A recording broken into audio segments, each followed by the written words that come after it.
नमस्कार मंडळी. तर आज मी एक अशी रेसिपी बनवणार आहे जी की सगळ्याचीच आवडती आहे. तर ती रेसिपी आहे कोथिंबीर वडी, पण थोड्याशा वेगळ्या पद्धतीने.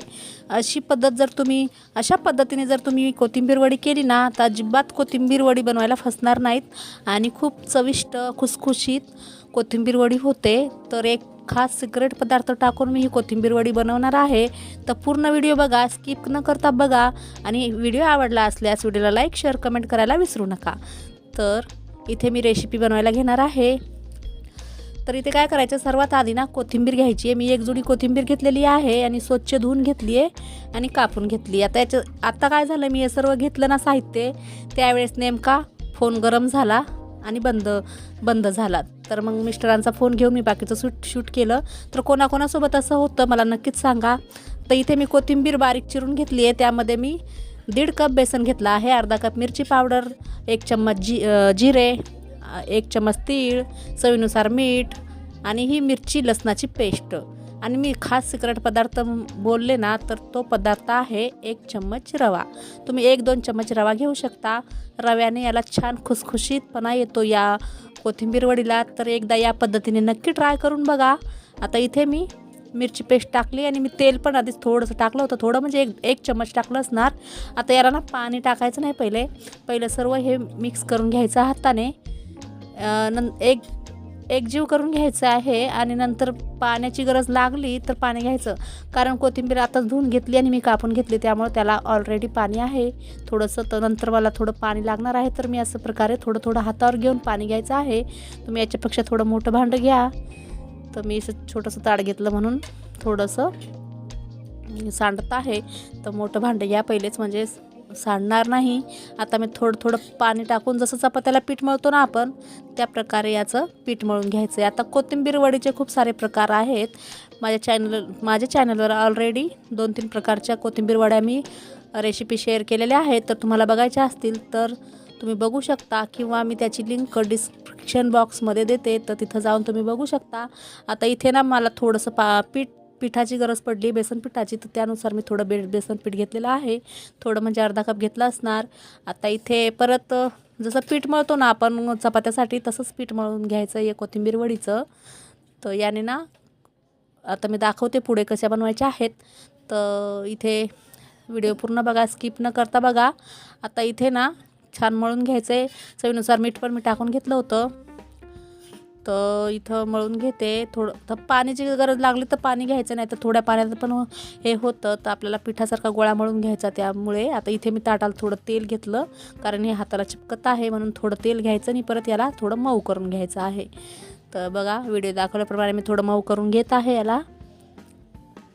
आता दिसत आहे ना की असं वाटत आहे की चपात्यासाठीच पीठ मळलेलं आहे. तर तुम्ही अशा याचं ना थालीपीठ पण बनवू शकता, किंवा अजून ठेपले वगैरे असतात ना, ते पण बनवू शकता. पण ठेपले जर बनवायचे असतील कोथिंबीरचे, तर थोडं गव्हाचं पीठ पण घ्यायला लागणार.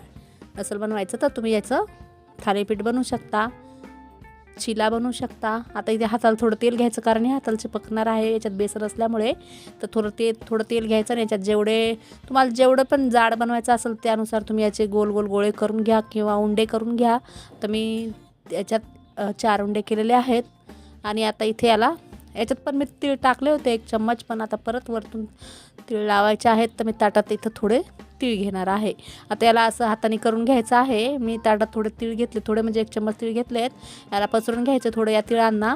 आणि जे आपण कोथिंबीरचं केलं आहे ना वड्या बनवण्यासाठी, त्याला असं वरी रोल करून घ्यायचा, असा गोल म्हणजे साईडला पूर्ण याला तीळ लागतील साईडला.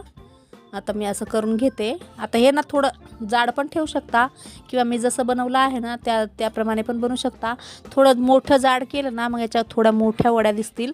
पण मी जसं केलं आहे ना, तर मी जशा वड्या बनवल्यात ना तेवढ्या होतील. तर तुम्ही छोटं मोठं तुमच्या आवडीनुसार तुम्ही करू शकता. आता इथे मी परत दुसरं असं करून घेते. दुसऱ्याला पण तसंच करायचं आहे. थोडे तीळ घ्यायचे, पहिले असं रोल करून घ्यायचा, थोडे तीळ घ्यायचे आणि तिळावर लावून परत रोल करायचा. तर नक्कीच रेसिपी पूर्ण बघा. खूप छान वड्या होतात, खुसखुशीत होतात. आणि तुम्ही अशा प्रकारे ना बनवून 8 दिवस फ्रीजमध्ये ठेवून नंतर जेव्हा खायचे असतील तेव्हा शालो फ्राय करून खाऊ शकता.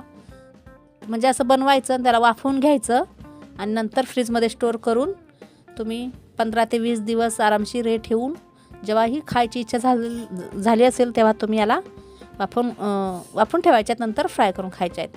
आता इथे मी गॅसवर पहिले स्टोव गरम करायला ठेवला होता पाणी ठेवून. तर त्यानंतर मी 15 मिनटं हे वाफवून घेतल्यात वड्या. बघू शकता अशा प्रकारे. आता ह्या वाफल्या असतील कसं समजणार, तर साईडला बघा ह्याला चिरा पडलेल्या आहेत. तर अशा थोड्या चिरा पडल्या ना तर समजून जायच्या या छान वाफलेल्या आहेत. आता मी याला थोडं थंड करून घेतलं आहे. गरम गरम अजिबात कापायचे नाही, नाहीतर वड्या तुटू शकतात. म्हणून पूर्ण थंड करून घ्यायच्या आहेत आणि नंतर कापायच्या आहेत. छान वड्या पडतात. आता सुरीला थोडं तेल किंवा तूप लावून घ्यायचं आणि याला आरामशीर कापून घ्यायच्या या वड्या. तर मी आता याला आरामशीर कापून घेते. बघू शकता किती इझिली कापत आहेत. आता या एवढ्या झाल्यात, मी जेवढे रोल बनवले होते ना छोटे तेवढे अशा वड्या झाल्यात. जर तुम्हाला अशा मोठ्या राऊंडमध्ये वड्या पाहिजे असतील ना तर तुम्ही थोडे मोठे रोल बनवा, म्हणजे जाडाचे रोल बनवा. मी 4 बनवलेत ना, 4च्या जागी तुम्ही 3 बनवा किंवा 2 बनवा. मोठ्या वड्या होतात. तर अशा प्रकारे मी आता सर्व वड्या कापून घेतल्यात आणि ते मी साईडला ना थोडंसं ठेवलेलं आहे रोल, कारण मला त्याची बनवायची आहे भाजी. अशा प्रकारे तुम्ही याची भाजीही बनवू शकता. रस्सा भाजी खूप छान होते.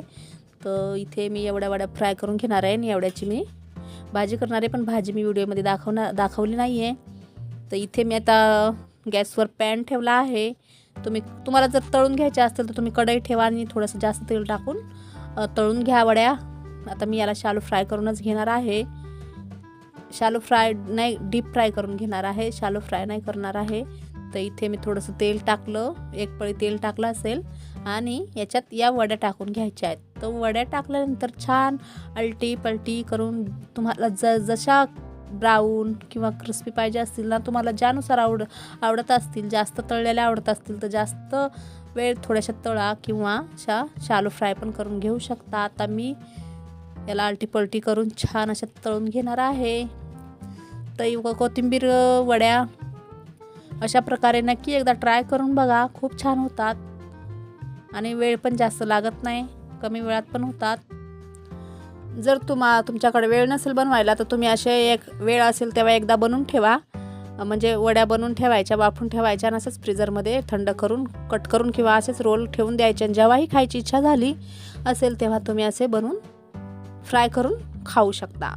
तर आता मी याला छान असं अलटी पलटी करून तळून घेणार आहे.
अशा प्रकारे मी आता या वड्या तळून घेतल्या आहेत, शालो फ्राय करून घेतल्या आहेत. तुम्हाला जर याच्यापेक्षा जास्त अजून शालो फ्राय करायचे असतील तर तुम्ही जास्त वेळ थोड्या करू शकता. मी अशा प्रकारे करून घेतल्यात. बघू शकता खूप छान खुसखुशीत झालेल्या आहेत आणि याच्यात अजिबात तेल राहिलेलं नाही आहे.